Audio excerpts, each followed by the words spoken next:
भुवनेश्वर राज्य में who who होई बढ़ुची कोरोना संक्रमण रेकर्ड भांगुची दैनिक संक्रमण सरकारंकर मुंड व्यथार कारण पलटि वर्धित संक्रमण।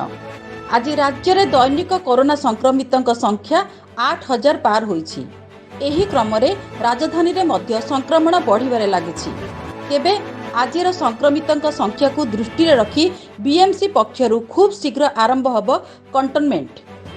जो अंचल अधिक संक्रमित चिन्हट होउछंती सेही अंचलर तालिका प्रस्तुत करा जायछि।